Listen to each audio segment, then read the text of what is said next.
다시 만나뵙게 되어서 반갑습니다. 반갑습니다. 다시 이웃분들도 계시고 초래분들도 계신데 하여간 오늘 이 시간이 가장 의미 있고 소중한 그런 시간이 되시기를 바라겠습니다. 잠시 기도드리겠습니다. 하나님 아버지 감사합니다. 오늘 우리들에게 복된 날을 허락하여 주시고 또 이 시간 말씀 앞에 우리를 세워주심을 감사드립니다. 우리들 안에 여태껏 세상을 향했던 모든 것들을 내려놓게 하시고 이 시간 온전히 말씀을 통해서 들리는 하나님의 음성에만 집중할 수 있게 하여 주시옵소서. 그리하여 하나님의 선하시고 기뻐하시고 온전하신 뜻이 무엇인지를 깨닫고 또 그 뜻을 가슴으로 담아 우리들의 존재 깊숙한 곳에 뿌리내릴 수 있는 귀한 시간 되게 하여 주시옵소서. 예수님의 이름으로 기도드립니다. 아멘. 이 말씀 함께 잠깐 하겠습니다. 여기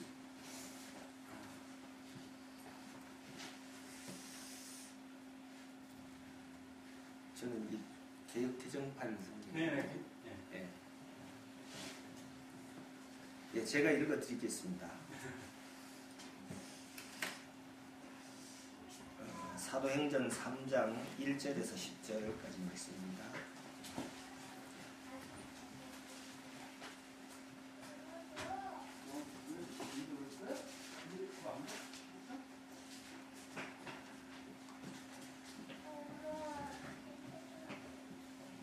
사도행전 3장 1절에서 10절까지 말씀입니다. 예, 제가 읽어드리겠습니다. 제9시 기도 시간에 베드로와 요한이 성전에 올라갈새 나면서 못 걷게 된 이를 사람들이 메고 오니 이는 성전에 들어가는 사람들에게 구걸하기 위하여 날마다 미문이라는 성전문에 두는 자라. 그가 베드로와 요한이 성전에 들어가려 함을 보고 구걸을 하거늘 베드로가 요한과 더불어 주목하여 이르되 우리를 보라 하니 그가 그들에게 무엇을 얻을까 하여 바라보거늘 베드로가 이르되 은과 금은 내게 없거니와 내게 있는 이것을 내게 주노니 나사렛 예수 그리스도의 이름으로 일어나 걸으라 하고 오른손을 잡아 일으키니 발과 발목이 곧 힘을 얻고 뛰어서서 걸으며 그들과 함께 성전으로 들어가면서 걷기도 하고 뛰기도 하며 하나님을 찬송하니 모든 백성이 그 걷는 것과 하나님을 찬송함을 보고 그가 본래 성전 명문에 앉아 구걸하던 사람인 줄 알고 그에게 일어난 일로 인하여 심히 놀랍게 여기며 놀라니라.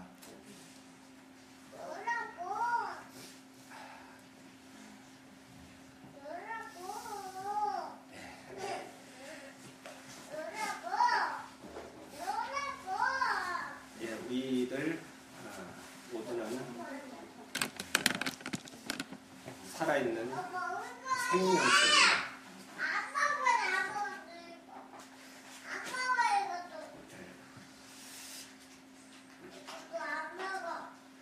생명체라는 것은 살아있다는 의미를 가지게 되죠. 그런데 다른 생명체와는 달리 우리 인간은 살아있다는 의미를 좀 더 다른 각도에서 규정 지을 필요가 있는 것 같습니다. 살아있다는 것은 우리 인간들은 살아있다는 의미는 성장한다는 의미로 바꿀 수가 있을 것 같습니다. 그래서 살아있다는 것이 단순히 우리가 숨을 쉬고 있고 또 먹고 자고 생활하고 하는 그 정도의 의미가 아니라 살아있다고 하는 것은 적어도 우리 인간들에게는 무엇인가 한 단계씩 성장해 나가는 것을 의미한다고 할 수가 있겠습니다. 그래서 어제보다는 우리가 그릇이 좀 더 커지고 또 의식이 깊어지고 사고의 지평이 조금 더 열릴 수 있는 그러한 앞을 보고 계속해서 성장한다는 의미를 우리는 살아있다는 의미로 대체할 수가 있겠습니다. 우리들의 신앙생활도 마찬가지입니다. 우리들의 신앙생활도 당연히 성장해 나갈 수가 있어야 합니다. 그런데 여기서 성장이라는 의미가 단순히 내가 전에는 기도를 한 5분 정도 했었는데 이제는 한 30분, 1시간 해도 그게 금방 지나가더라. 아니면은 내가 전에는 성경 이렇게 읽는 것이 그렇게 따분하고 지루하고 그랬었는데 이제는 말씀이 너무 쏙쏙 들어오고 그래서 이제 뭐 통독도 몇 번 하고 그 정도까지 되었다. 아니면은 내가 전에는 겨우 주일 예배 정도, 주일 성수하는 그 정도에 그쳤었는데 이제는 수요 예배뿐만 아니라 새벽 기도회까지 참석을 한다. 이런 정도의 의미를 내 신앙이 성장했다고 얘기하지는 않습니다. 그냥 열심을 더했다라는 정도의 표현이 되겠죠. 그렇다면 우리 신앙생활에 있어서 성장했다는 것은 어떤 것을 의미하는가? 이것을 우리가 복음서를 보면은 이 복음서 안에는 우리 신앙의 성장 단계를 드러내주는 아주 대표적인 몇 개의 그룹들이 있습니다. 그래서 그 그룹들의 특징을 살펴보면은 각각 한 단계에서 그 다음 단계, 그 다음 단계에서 그 다음 단계 이렇게 우리 신앙이 성장해 나감을 알 수가 있습니다.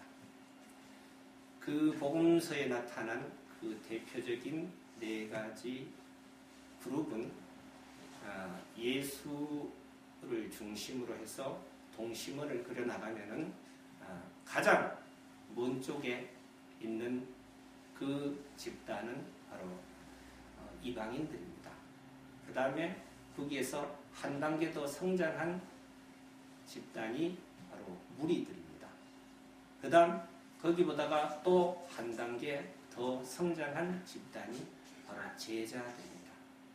그리고 제자에서 또 한 걸음 더 나가서 우리 신앙생활의 가장 모델이 될 만한 그 집단이 바로 오늘 사도행전에 등장하는 사도들입니다. 이렇게 이방인, 다음 무리, 그 다음 제자, 그 다음 사도 이 네 부류는 그 가장 큰 틀에서 보면은 이렇게 피라미드 구조를 이루고 있죠. 이방인들이 가장 많고 그 다음에 무리들, 그 다음에 제자들, 그 다음에 사도들. 이것이 무엇을 의미하는가 하면은 신앙생활이 성장하는 그 단계에 있어서 위로 갈수록 점점 그 숫자가 줄어든다라는 것을 의미합니다. 그만큼 신앙생활의 성장을 이루는 자들이 그렇게 많지를 않다라는 그런 뜻입니다. 그것은 비단 복음서 안에서뿐만 아니라 오늘날 우리들의 신앙생활 모습에서도 마찬가지로 드러난다고 할 수 있겠습니다. 그러면은 가장 예수와 가장 먼 곳에 위치한 그 이방인들부터 한번 살펴보도록 하겠습니다. 그 이방인들을 이렇게 우리가 생각해 볼 때 사실 그 당시 이스라엘 백성들 다 유대교인들이었죠. 그 하나님의 특별한 선택으로 그래서 엄청난 우월감과 특권의식을 가지고 있었죠. 선민 사상이었죠. 하나님께서 특별히 이스라엘 백성을 택하시고 그들에게 하나님의 뜻을 드러내시고 그래서 그들 외에 다른 모든 세상 사람들은 인간 이하의 그런 취급을 한 사람들이 바로 유대인들입니다. 그 유대인들의 눈에 비친 그 이방인들은 철저하게 그 아주 인간 축에도 못 드는 그런 자들이었죠. 그리고 그 이방인들은 그러면은 그 당시 유대교인들을 어떻게 만드냐? 거기에 대해서는 사실 복음서에 그다지 드러난 것이 없습니다. 그래서 거기는 그 정도로 하면 될 것 같고 사실 또 우리들이 여기에 앉아 계신 분들은 이방인들은 아니죠. 예수와 관계를 맺고 있는 그런 분들이죠. 그렇지만은 우리가 한 가지 생각해 볼 필요가 있는 것이 있습니다. 조금 더 큰 틀에서 이렇게 봤을 때 과연 그 기독교는 기독교 테두리 밖에 있는 자들을 어떤 시각으로 바라보고 있는가라는 점이죠. 요즘은 그 옛날 유대 교인들처럼 그럼 뭐 우월감이나 특권의식 이런 것까지는 별로 가지고 있지 않는 것 같습니다. 그리고 평소의 삶에서도 그런 것들이 별로 나타나지는 않습니다. 그런데 이제 이해관계를 얽히고 그럴 때는 끼리끼리라고 그런 것들이 좀 드러나죠. 예를 들어서 뭐 이제 혼인을 한다 할 때, 배우자를 선택한다 할 때 그 사람이 믿느냐 안 믿느냐 그걸 굉장히 따지게 되고, 그 다음에 직장 생활을 할 때 만약에 오너가 기독교인이라 그러면은 가능한 한 기독교인들 뭐 우대, 환영 뭐 이런 식의 그 취업 모집을 이렇게 하기도 합니다. 이 정도로 이렇게 그들을 생각하지만은 기독교 전체 주류 기독교 뭐 한기총이 뭐 기독교에 대한 대표성이 있는지 없는지 잘 모르겠습니다만은 한기총에서 바라본 세상 사람들, 특히 타종교에 대한 시선은 굉장히 뭐라고 말씀드릴까요? 무례하다요? 무례하다. 하여튼 그 이상의 그 시각을 가지고 있는 것도 사실입니다. 그 극단적인 그 기독교인들은 뭐 옛날부터 타종교에 대해서 폄하 정도가 아니라 뭐 완전히 적대감을 가지고 있죠. 그래서 뭐 당군산 훼손부터 시작해서 그다음에 뭐 얼마 전에는 몇 년 되었죠. 그 봉헌사에 들어가서 뭐 땅 밟기를 한다 뭐 그런 것들도 있었고. 그래서 하여튼 기독교 이외에 모든 다른 종교는 인정을 하지를 않죠. 구원은 오직 기독교에만 있다. 거기까지 인정을 하더라도 좋습니다. 그러면은 그 기독교가 진리를 독점하고 있다고 한다면은 그 어느 정도 당당한 그런 모습을 보여야 할 텐데 사실 그러지를 못하죠. 몇 해 전에 다빈치 코드라는 그 영화가 우리나라에 방영된 적이 있습니다. 보셨을지 모르겠습니다만 그때 그 외국에서도 그 상당한 그 센세이션을 일으켰고 우리나라에서도 개봉하기 전부터 그 한기총을 중심으로 한 그 보수 기독교에서 엄청난 그 개봉 반대 시위를 하고 압력을 넣고 그렇게 했었죠. 그 영화가 예수님의 신성을 부인한다. 그래서 이거는 절대로 봐서는 안 된다. 이 정도까지 되었었죠. 그 사람 보지 말라 그러면 또 이렇게 더 보고 싶은 마음이 들지 않겠습니까? 그래서 뭐 저도 봤습니다. 봤는데 그 내용을 가만히 보면은 사실 예수가 신이다 인간이다 하는 것이 그 영화에서 그 주된 주제가 아닙니다.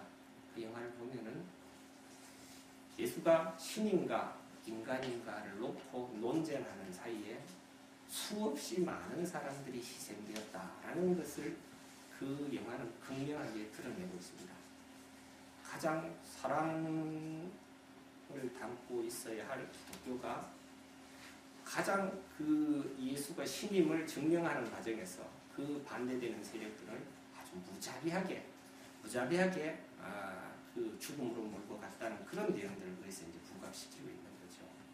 그래서 그런 생각이 듭니다. 그런 영화를 이렇게 막 상영하기를 반대하고 막 그런 모습을 볼 때 그래도 진리를 가지고 있다면 조금 더 당당해야 하지 않겠는가?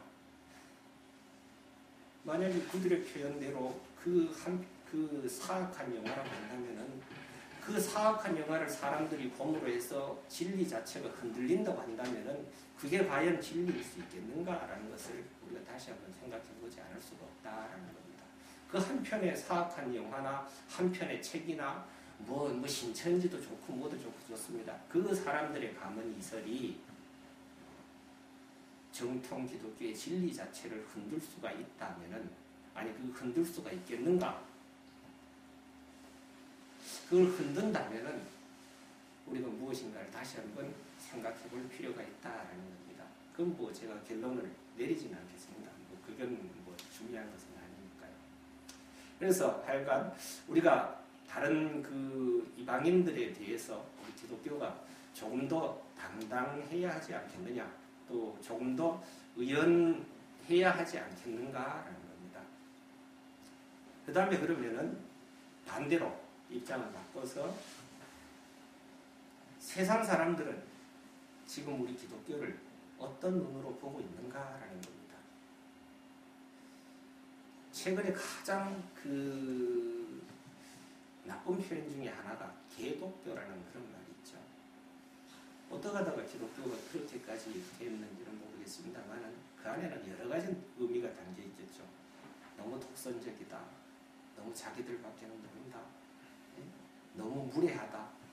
그 다음에 그 목사들이 여러 그 교회 지도자들의 부도덕한 모든 행실들 그런 것들이 전부 다 종합적으로 함축된 표현이 바로 기독교라는 그런 표현이 아닌가 싶습니다.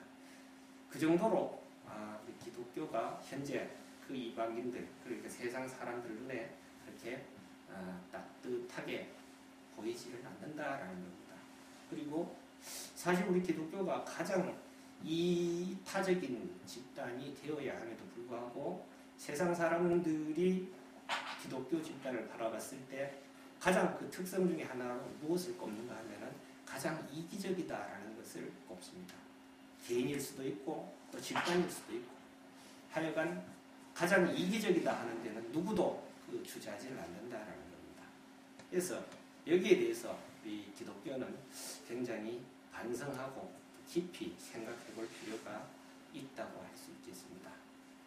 그래서 가장 먼 데 있는 이방인에 대해서는 이 정도로 하고 그 다음은 거기보다 한 단계 더 나가는 무리라는 집단에 대해서 한번 살펴보도록 하겠습니다. 복음서 안에 보면은 무리들이 나옵니다.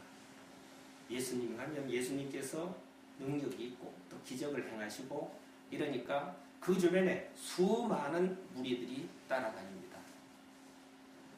그런데 그 무리들이 이 예수님을 왜 따라다닙니까? 그건 이 예수님을 통해서 무엇인가 자기에게 이익이 되기 때문에 따라다니는 겁니다.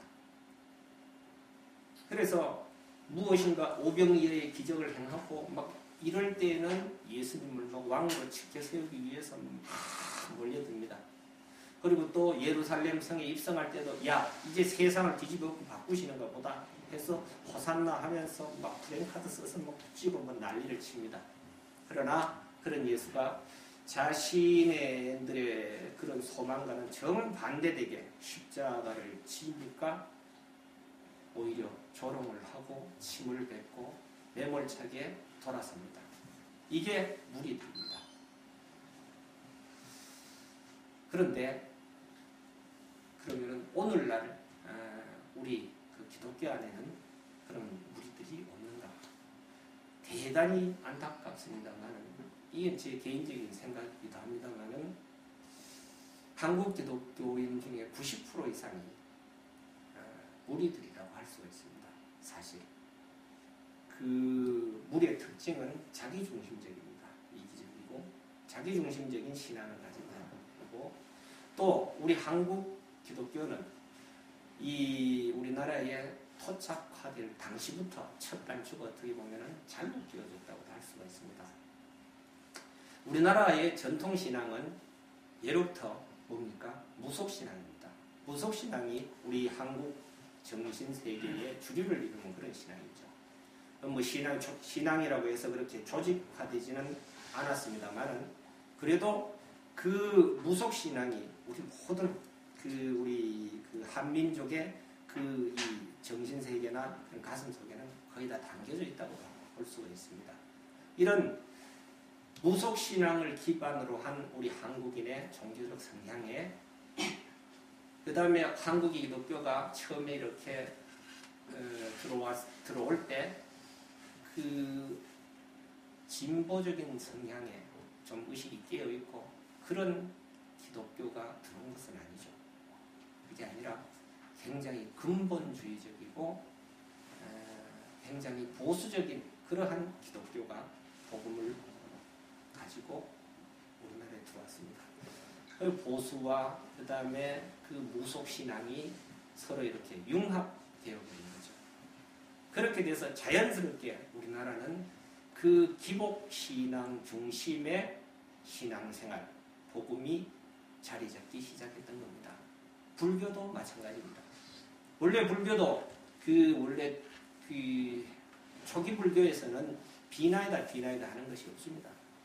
불교에는 그런 사상이 없어요. 없고 단지 철저한 명상과 또 사색을 통해서 해탈의 경지에 이루게 되는 그 과정이죠. 그런데 그 불교마저도 3세기경이 되겠죠. 우리나라에 들어올 때에 그 한국의 토착신앙과 융합해서 혼합종교의 양상을 띠게 되었죠. 그래서 요즘 불교도 마찬가지지 않습니까? 계속해서 비나이다 이거밖에 없죠. 대부분의 불교인들이 다 불교도들이 다 이거죠. 이거지 앉아서 이렇게 하는 사람 몇이 안 되지 않습니까? 정말 그 진리를 통해서 뭔가를 해탈의 경지에 이렇게 오르고자 하는 사람들은 몇이 없죠. 다 비나이다 신앙이죠. 그런데 우리 기독교도 사실 대부분의 기독교인들은 그 정도의 수준의 신앙생활을 사실 합니다. 그래서 옛날에 우리 할머니들이 그 새벽에 정한수 떠놓고 비나이다 신령님께 비나이다 하던 그 신앙에서 비는 주체, 그 대상만 싹 바꾼 겁니다. 신령님 대신 하나님이 그 자리에 섰고 그 안에 빌고 있는 내용은 똑같습니다. 기복적인 거죠. 나를 잘되게 해주고 우리 가족을 잘되게 해주고 우리 교회를 잘되게 해주고 우리 나라를 잘되게 해주고 그 가장 근본적인 중심에는 나를 어떻게든지 잘되게 해달라라는 겁니다. 그냥은 안 되니까 어떻게 하면은 그 하나님의 마음에 내가 들 수 있을까? 선행을 조금 할까요? 찬양을 조금 올려드릴까요? 이렇게 해서 나를 바꾸어가기보다는 하나님을 바꾸려고 합니다. 그게 우리들의 공통적인 신앙생활의 습성입니다. 그러나 사실 대부분의 우리 한국 기독교에서는 아직도 그것이 정통으로 자리 잡고 있습니다. 그 신앙이 정통으로 자리 잡고 있고 그래서 신앙이 거기서 더 이상 성장을 안 하고 거기에서 열심을 다합니다. 내가 분명히 이런 바람이 있고 내 기도 제목들이 이렇게 있는데 하나님 왜 이걸 안 들어주십니까? 이렇게 하다가 이거는 내 믿음이 부족하고 열심이 부족해서 그렇구나 해서 이 내가 설정해 놓은 이 방법 자체가 잘못되었다는 그러한 자각을 하기보다는 오히려 열심이 부족했다는 믿음이 부족했다는 것 때문에 오히려 자신의 신념을 더 강화시키면서 더 열심을 내고 더 충성하는 쪽으로 계속해서 나간다라는 겁니다. 그래서 이러한 무리들이 주류를 이루면서 계속해서 지금 한국교회도 그 의식의 성장을 이루어가지를 못하고 있는 겁니다.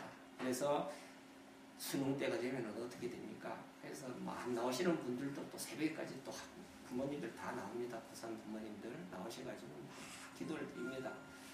이게 저도 교육전도사 때 이제 고등부 학생들을 이렇게 지도를 하죠. 지도를 하면은 이제 그 교사들도 마찬가지고 그래서 이제 그럽니다. 그래서 이제 수능 앞두고 막 기도해 달라고 우리 그 학생들 고3 학생들 위해서 기도해 달라고 하면 기도를 해 드린다는 말이 좀 이상합니까? 저는 기도를 드립니다. 근데 기도는 제가 드릴 수 있는 기도는 딱 두 가지입니다. 하나님, 이 아이들이 수능이라는 골리앗 앞에서 조금 더 당당할 수 있게 해주십시오. 그 다음 지금까지 열심으로 노력한 그 자신이 한 것만큼 뿌린 대로 거둔다는 그 말씀을 진정으로 체험할 수 있게 해주시옵소서. 이거 딱 두 가지입니다. 지혜를 더하여 주셔서 이렇게 좋은 성적 얻게 해주십시오. 이런 거는 못하죠. 그런데 그런 기도를 안 해줬다고 되게 섭섭해들 하더라라는 겁니다.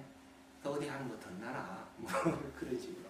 한데 사실 하나님의 뜻이 그렇지 않다라는 것을 제가 알기 때문에 그런 기도는 드리지 못하겠더라라는 겁니다. 그렇지만 아직도 그런 식의 비나이다 하는 무리 중심의 신앙이 대부분을 이루고 있다는 겁니다. 그 평소에는 그게 잘 드러나지는 않습니다. 드러나지는 않는데 한계 상황에 딱 도달을 하고 그 다음에 자신이 그토록 원했던 그 목표, 그 기도 제목들이 이루어지지 않고 오히려 그것이 반대로 나에게 닥쳐왔을 때는 지금껏 뭐 30년, 40년 쌓았던 그 신앙이 그냥 와르르 무너져 버립니다. 그 다음에 가차없이 돌아서 버리고 그 다음부터 하나님과 관계를 끊어버리죠. 그런 부분들이 많이 있다. 하나님 왜 나에게 이런 일을, 왜 해필이면 나에게, 내가 그동안 하나님 앞에 뭐 이런 열심을 했고 그런데 왜 나에게 돌아오는 건 이거밖에 없습니까? 이런 식의 그런 그 장면들을 많이 연출하는 것을 우리 주변에서도 많이 볼 수가 있습니다. 이 무리들입니다. 그런데 여기에서도 한 걸음 더 나갈 수가 있어야 한다라는 겁니다. 여기서 더 한 걸음 나간 자들이 누구냐 하면은 제자들입니다. 제자. 복음서를 보면 이제 제자들이 있죠. 예수님의 능력이나 아니면은 하여튼 그 거부할 수 없는 그 무엇에 이끌리어서 그 예수의 제자들은 자기의 생업이나 자기가 가진 모든 것, 심지어는 가족까지도 다 포기하고 예수님을 따릅니다. 여기까지는 괜찮죠. 그런데 복음서를 가만히 우리가 유심히 들여다보면은 복음서 기자들이 제자들에 대한 평이 그렇게 우호적이지 않다라는 것을 발견할 수가 있습니다. 예수님과 함께 있을 때는 제자들도 뭐 그런 대로 괜찮습니다. 예수님의 조력자로서 뭐 여러 사람 뭐 500리의 기적을 행할 때 뭐 그래도 돌아다니면서 그 어린아이 도시락도 찾아내고 그 다음에 뭐 이렇게 그 사람들도 이렇게 줄을 세우고 여기저기 앉히고 하는 그 예수님이 하는 그 일을 도와주는 그런 역할들은 합니다. 그 다음에 참 믿음 좋을 때는 베드로처럼 또 예수님처럼 예수님 무리를 걷는 것처럼 일시적이지만은 무리를 걷기도 합니다. 나중에는 뭐 당당합니다만은 그런 일들을 해 나가지만은 여전히 한계는 존재합니다. 예수님이 있고 그 다음에 제자들이 여기 있습니다. 그 간격을 좁히지를 못합니다. 그래서 예수님과 함께 있을 때는 그들도 나름대로의 그 의미 있는 역할들, 의미 있는 삶들을 살아갑니다. 그러나 예수님이 없어졌을 때는 이들은 무기력하기 짝이 없는 존재들이 됩니다. 예수님이 변화산상에 이제 올라가서 거기서 뭐 이제 막 변모하고 막 이러한 당시에 그 밑에 그 제자들은 이제 뭐 그 사람들이 되어서 얘를 좀 고쳐달라 그러는데 아무것도 못하죠. 예수님이 없기 때문에 쩔쩔맵니다. 그 다음에 또 예수님께서 십자가의 죽음을 당하실 그 당시가 되니까 어떻게 합니까? 그런 일이 있어서는 안 된다 그러면서 오히려 예수님의 뜻을 거역하기도 하고 그 다음에 예수님 그 십자가에 달리는 그 현장에서 뿔뿔이 다 도망가 버리고 기존의 사람들보다 훨씬 더 못한 그러한 모습을 보이는 것이 바로 제자들이었다라는 겁니다.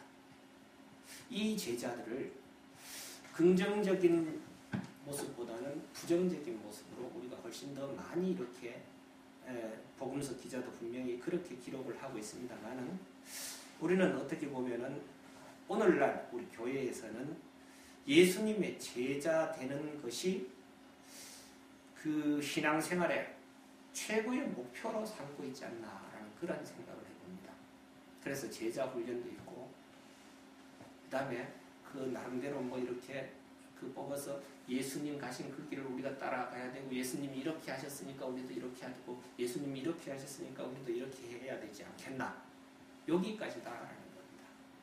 그러나 그 예수님과의 사이에 항상 그 간격이 존재하기 때문에 예수님의 영이 예를 들어서 교회 안에 충만하고 그랬을 때 그 교회 안에 있을 때는 모든 사람들이 다 실직합니다. 무엇인가도 다 해낼 수 있는 자신감도 있습니다. 그래서 특히 뭐 심야기도회 같은 거 하면 좋습니다. 뜨겁고 열기도 뜨겁고 가슴도 뜨끈뜨끈하고 그 다음에 이제는 정말 내게 능력 주신 자 안에서 내가 모든 것을 다 할 수 있을 것도 같습니다. 그러나 정작 이제 끝나고 다시 세상으로 돌아갔을 때는 그들이 세상의 구성원으로서 생활할 때는 다시 똑같다라는 겁니다. 거기에서 정말 능력 있고 그 안에서 교회 안에서의 어떤 뭐 자신감이나 그런 것은 사실 별로 찾아볼 수가 없습니다. 그들과 세상 사람들과 똑같이 어떤 때는 세상 사람들보다 더 무기력한 삶을 삽니다. 그렇게 살고 한 일주일 동안 또 상처투성이가 돼서 여기 얻어 터지고 저기 맞고 그래서 나중에 또 다시 천부에 어디 없어 그러면서 다시 또 찾아옵니다. 예수와 또 함께 있기를 원하고 그 안에서 또 뭐 강력한 카리스마가 있든지 아니면은 뭐 하나님의 은혜가 있었든지 간에 그 안에서 다시 위로를 받고 또 새 힘을 받고 또 돌아가면 또 마찬가지 결과 이런 것들이 계속해서 되풀이되는 것이 오늘 교회의 현실이다라는 겁니다. 교인들의 모습이 지금 그 정도의 모습이다라는 겁니다. 단적으로 표현을 하면은 신앙의 홀로서기를 하지를 못한다라는 겁니다.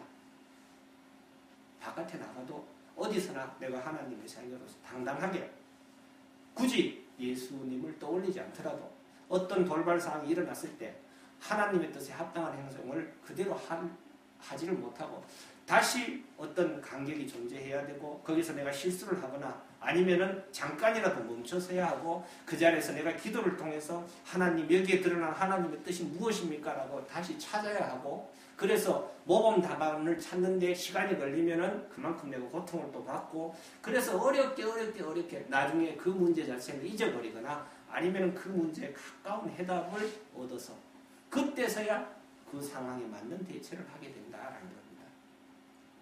이게 제자의 모습입니다. 그러나 여기에서 끝나버린다면 우리는 항상 모범 답안이 없으면 꼼짝할 수가 없습니다. 성경에서 어떤 얘기가 없으면 거기에 대해서 우리는 어떻게 하지를 못합니다. 예수님이 갔던 길에서 그 흔적이 사라지면 거기에서 한 걸음도 나가지 못하는 것이 예수님의 제자들의 모습이다라는 겁니다. 그렇지만은 여기에서도 한 걸음 더 나갈 수 있어야 한다라는 겁니다.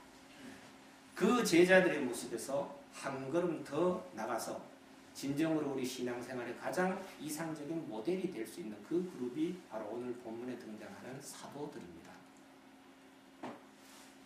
이 사도들은 어떤 모습을 가지고 어떻게 행동하는가라는 것이 오늘 본문에는 그대로 드러납니다. 그래서 이제 본문을 한번 살펴보면은 제9식 기도 시간에 베드로와 요한이 이제 그 성전에 기도하러 올라갑니다. 구시는 뭐 지금으로 말하면 오후 한 3시 정도 됩니다. 그 당시 유대 교인들은 하루에 3번 규칙적으로 기도를 드렸습니다. 그런데 지금 초대교회가 아직까지 형성되기 전이라고 볼 수가 있겠죠. 오늘 여기 이렇게 사도행전을 이렇게 보면은 오늘 본문 말씀 보면은 그래서 그들이 독자적으로 어떤 예배를 드린 것이 아니라 유대교의 그 기도하는 전통에 따라서 거기에 가서 기도를 드렸다라는 겁니다. 이 자체는 어떻게 보면은 우리들한테 시사하는 바가 굉장히 큽니다. 이 사도들은 분명히 그 전에 제자들하고는 본질적으로 다른 자들입니다. 변화가 되었죠. 엄청난 변화이고 오순절 성경 강의를 통해서 이들은 엄청난 이 변화를 겪은 그런 자들입니다. 그런데 이들이 이제 이제는 우리는 유대교하고도 관계없다. 아무것도 관계없다. 이제는 우리는 우리 나름대로 뭔가 새로운 틀을 형성하고 또 새로운 가치관을 만들고 뭐 어떻게 하자. 이렇게 했느냐? 그건 아니다. 왜 그런가 하면은 이들 존재 자체가 이미 변했기 때문에 그 존재 자체를 담고 있는 그릇이나 형식, 제도 이것이 무엇인가 하는 것은 별로 그렇게 중요한 것이 아니었다라는 겁니다. 그런데 요즘도 많이 이제 그런 게 있습니다. 기성 기독교의 한계를 느끼고 이제 새로운 그 기독교, 개혁되는 기독교의 모습을 찾고자 하는 그런 것들이 그렇게 많지는 않죠. 이렇게 많이들 이렇게 나오고 있는데 그것을 거기를 이렇게 가만히 들여다보면은 주로 어떤 형식 아니면은 도덕적인 투명성 한 이 두 가지 정도가 조금 더 기성교회와는 다를 뿐 그 본질적인 부분에 있어서 과연 차이가 무엇일까 하는 것은 우리가 다시 고민해 볼 필요가 있다라는 거죠. 본질이 변하지 않고는 형식이나 제도나 도덕성이나 이런 것들이 아무리 뛰어나다고 할지라도 그거는 개혁이라고 볼 수가 없죠. 진정으로 원하는 건 그 개혁은 그 정도의 의미로 될 수 있습니다만 예수님은 우리들에게 요구하는 것이 개혁이 아니라 혁명입니다. 혁명. 그 자체의 틀을 그대로 유지하는 게 아니라 우리 본질 자체가 변화되는 그것을 원하시는 거죠.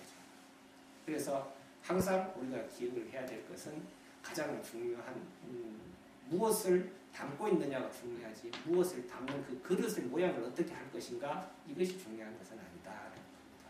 그래서 그 정도로 하고 그래서 하여간 이들이 이제 그 기도 시간에 기도를 하러 올라갑니다. 올라가다가 보니까 거기 이제 성전 미문에 그 날 때부터 안진뱅이 된 자가 이제 거기에서 구걸을 하려고 이 성전 미문에 이렇게 앉아 있었습니다. 그 수많은 그 장소가 있는데 왜 이 사람이 하필이면 성전 미문에 이렇게 앉아 있을까요? 그건 뭐 답이 뻔한 거죠. 사람들은 그런 습성이 있는 것 같습니다. 뭔가 이렇게 그래도 하나님과 가까이 있는 곳에서는 하나님께 잘 보이려고 하려는 그러한 마음들을 다 가지고 있죠. 그런데 사실 하나님은 안 계신 곳이 없는데 어디서나 다 잘해야 되는데 그러지 못하다는 한계 또한 우리들이 가지고 있죠. 그래서 그 여기 있는 이 안전병이도 그런 습성을 잘 알죠. 이 사람은 그게 자기의 그 생명과도 직결되는 그런 문제니까 어디에 가면은 이게 많이 나온다라는 걸 알고 있죠. 그래서 그 요즘도 마찬가지죠. 그 지하철이나 뭐 아니면 공공장소나 시장이나 이런 데 가면은 그 몸이 불편하신 분들 이런 분들이 어떡합니까?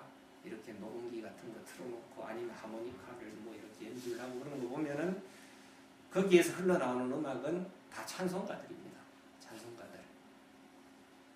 그거는 이제 그래도 이 찬송가로 승부하는 게 내 수입에는 가장 낫다라는 것을 그 사람들이 알죠. 그런데 이게 만약에 그 아직까지는 그 지극히 작은 자들에 해당이 되죠. 그 사람들이 그 지극히 작은 자들이 아직까지도 희망을 가지고 있는 것이 그래도 우리에게 자비를 베풀어 줄 것이다라고 생각하는 자들이 기독교인이라고 아직은 생각을 하고 있는 겁니다. 그래서 그 사람들이 아직까지 찬송가를 틀고 있는 거죠. 그런데 만약에 여기에서 그 지극히 작은 자들이 구걸하는 그 음악이 그 찬송가에서 이제 목탁 두드리는 소리로 바뀌어버리면은 그럼 기독교가 끝났다고 보면 됩니다. 그거는 그것으로 기독교의 생명은 끝났다라고 보면 틀림없습니다. 그래서 이제 다시 본문으로 이렇게 들어가면은 그래서 그런 이제 마음을 가지고 거기에 성전 미문에 앉아서 구걸을 하고 있었습니다. 거기에 이제 베드로와 요한이 들어가다가 그 장면을 보았습니다. 예전 같았으면은 예수님의 제자였다면은 어떻게 했을까요? 물론 제자라 그러면은 무리들하고는 다릅니다. 그래서 제자라 그러면은 이제 자기 이외에 다른 사람들에게도 시선이 갑니다. 꼬병이 기적을 일으킬 때도 그 예수님에게 이렇게 얘기하지는 않죠. 예수님 내 배가 고파요. 이런 소리는 안 합니다. 예수님 지금 이 무리들이 지금 다 배고파하고 있습니다. 그래서 그 시각이 나중심적에서 그래도 적어도 시야만큼은 타인에게도 이렇게 골고루 퍼질 정도는 됩니다. 제자들이. 그런데 만약에 그 제자였다면은 오늘 본문에 나온 이 베드로와 요한이 아직까지 제자였더라면은 어떻게 했을까요? 그 사람들은 그렇게 했을 겁니다. 예수님, 이 사람 보세요. 여기 이러고 있네요. 이러고 있으니까 예수님께서 조금 도와주셨으면 좋겠네요. 이렇게 했겠죠. 아니면 예수님이 이제 없으니까 아니면 성전으로 들어가서 기도를 하겠죠. 하나님, 저 불쌍한 저 안진뱅이를 하나님의 능력으로 이렇게 세워주시옵소서. 아니면 저에게 필요한 것들을 제공해 주시옵소서. 이렇게 기도를 드리겠죠. 그리고는 이제 기도 끝나고 바깥으로 나오면서 다시 한번 그 사람들을 보고 또 물끄러미 바라보고 주머니를 뒤적뒤적거리면서 동전이라도 있으면 한두 푼 주고 힘내세요. 하나님께서 도와주실 겁니다. 은혜를 베풀어 주실 겁니다. 이렇게 하고 자기 할 일을 다 했다고 생각을 했을 것입니다. 그러나 이 사람들은 이제 더 이상 그런 제자의 모습은 아니었다라는 겁니다. 그 존재 자체가 변해서 이제 그들은 제자에서 사도가 되었습니다. 이 사도가 된 자들은 그런 식으로 대하지는 않습니다. 그 사람을 보고 거기에서 하나님을 찾거나 예수를 찾거나 하지는 않습니다. 왜 그런가 하면 그 안에 이미 하나님을 담고 있는 거죠.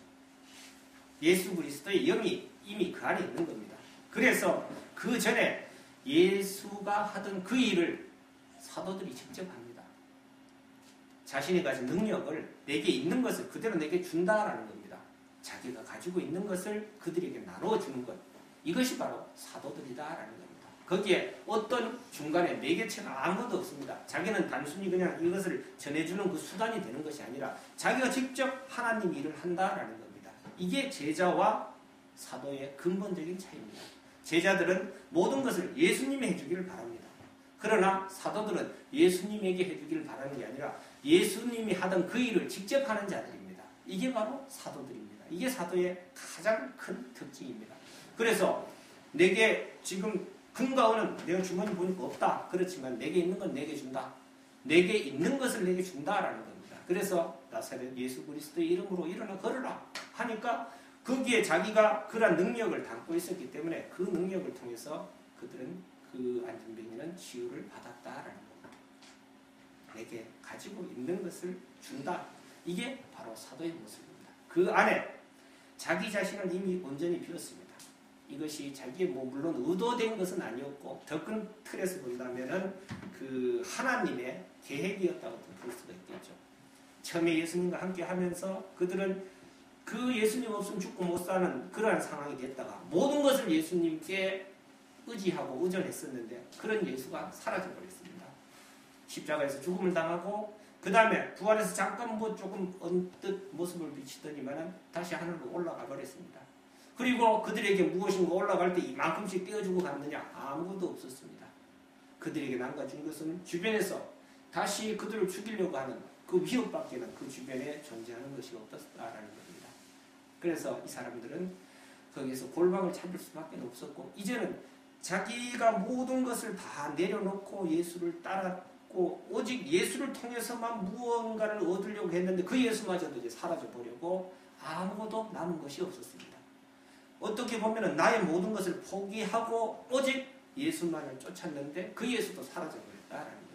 그렇게 되니까 결과적으로 어떻게 됩니까? 나라는 것이 바라던 모든 것들이 사라져버린 겁니다. 결국은 나가 사라져버린 겁니다. 내가 사라져버렸을 때 그때야 비로소 하나님의 능력이 예수 그리스도의 영이 자기 안에 역사하기 시작하고 그것을 사도행전에서는 오순절 성령 감화 사건으로 표현을 하고 있는 것입니다. 그냥 어떤 아무런 그런 것도 없는 상태에서 그냥 오순절 성령 감림이 일어나는 것 아닙니다. 철저하게 내가 내 자신이 온전히 모든 것을 내려놓고 포기한 상태에서 더 이상 내가 어떻게 무엇을 한다는 그러한 것도 아무도 없이 그냥 철저한 자기 포기가 있을 때 그 안에서 예수 그리스도의 영이 내 안에서 임해서 그 다음부터 내가 하나님의 능력을 밖으로 드러내고 그것을 나누어 줄 수 있는 도구로 변하게 된다라는 겁니다. 이게 사도들의 역할이었습니다. 오늘날 우리가 끝까지 가장 신앙생활의 목표로 삼아야 될 부분이 바로 이 부분입니다. 우리가 제자로서 머물러서도 안 되고 제자에서 한 걸음 더 나가서 우리가 사도가 되어야 된다라는 겁니다. 내 안에 진정으로 내가 나라고 생각했던 모든 것들을 다 내려놓고 그 안에 옷이 없어서 할 필요가 없습니다. 그냥 내가 사라지면 그 안에 자동적으로 임하게 되는 것이 바로 하나님의 영입니다. 그게 성령입니다. 그렇게 됐을 때 내 안에 하나님의 성령을 가득 담고 그 다음에 전에는 예수가 그 일을 대신했지만 이제는 내가 친히 하나님의 일을 내 삶의 자리에서 해나가는 겁니다. 어떻게? 내게 능력 주시는 자 안에서 내가 가지고 있는 그 능력의 한계 안에서 내가 모든 일을 할 수가 있게 되는 것입니다. 물론 베드로나 요한처럼 내가 안진뱅이를 일으킬 수 있는 그 능력이 내게 주어지지 않을 수도 있습니다. 그러나 적어도 나에게만큼 하나님께서 허락하여 주신 것들이 있습니다. 그런 것들을 세상 사람들과 나누는 것입니다. 다시 내가 제2, 제3의 작은 예수가 되어가는 것입니다. 그래서 본질적으로 예수의 삶이 어떻습니까? 전적으로 교리의 틀을 벗고 난 예수님의 정체성은 타인을 위한 삶이었습니다. 타인에게 무엇인가를 나누어주는 삶이었습니다. 그러면은 하는 마땅히 우리들의 신앙생활의 가장 큰 목표도 무엇인가 내가 여태까지 나라고 생각했던 조그마한 것들을 과감하게 내어던지고 그 안에 예수 그리스도의 영 성령을 듬뿍 받아서 그 성령의 능력으로 내가 이 세상에서 내 주변에 있는 사람들에게 무엇인가 하나님의 것을 나누어 줄 수가 있어야 된다라는 겁니다. 물질이 될 수도 있습니다. 또 내가 가진 지식이 될 수도 있고 또 여러 가지 달란트가 될 수도 있습니다. 그런 것들을 나누어 주면 되는 겁니다. 그리고 그런 것들이 없더라도 우리 모두에게 공통적으로 나누어 줄 수 있는 것이 있습니다. 그것은 바로 사랑입니다. 우리가 진정으로 하나님의 사람으로 거듭나면 그 안에 가장 큰 속성은 사랑이 담기게 됩니다. 그 사랑은 그냥 나누어 주면 됩니다. 그것은 내가 뭐 많이 가졌고 적게 가졌고 내가 많이 배웠고 적게 배웠고 내가 어떤 지위에 있고 지위에 높낮이 하고는 전혀 관계가 없습니다. 어느 곳에서든지 내 안에 있는 그 사랑을 가장 가까운 내 주변의 사람들에게 나눠주면 되는 것입니다. 그게 바로 사도로서 정말 우리 신앙생활의 가장 큰 목표로서 하나님의 자녀로서 우리가 진정으로 해야 될 일이다라는 겁니다. 그 일을 우리가 감당해낼 수 있을 때 우리는 진정으로 예수 그리스도가 하나님의 독생자라 일컬음을 받았듯이 우리가 진정으로 하나님의 자녀다라는 일컬음을 받게 된다라는 겁니다. 그래서 우리 안에 지금이야 내가 지금 신앙의 그런 네 가지 단계에서 어디쯤에 있을지 그건 본인 스스로가 어느 정도는 알고 있을 겁니다.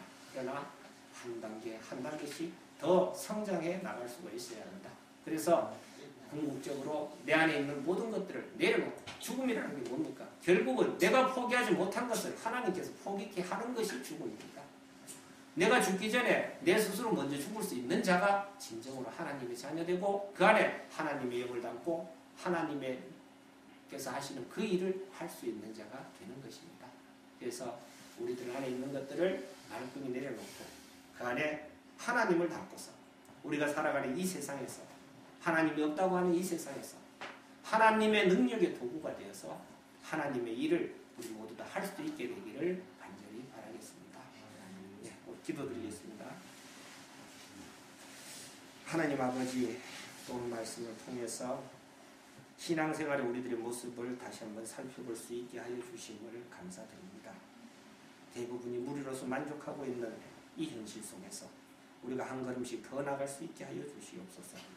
우리들은 모든 것을 내려놓고 제자에서 다시 한번 좌절과 또 절망을 맛보고 거기에서 나의 모든 것을 다 내려놓고 진정 그 안에 예수 그리스도의 영을 담아서 오늘 본문에 나타난 사도들처럼 우리도 하나님 나라의 일들을 직접 감당해낼 수 있는 나눠주는 삶을 이루어갈 수 있는 우리들 되게 하여 주시옵소서. 그래야 우리들 삶의 자리 어느 곳에서나 우리를 통해서 하나님의 나라가 조금씩 확장되어 갈 수 있게 하여 주시옵소서. 예수님의 이름으로 기도드립니다. 아멘.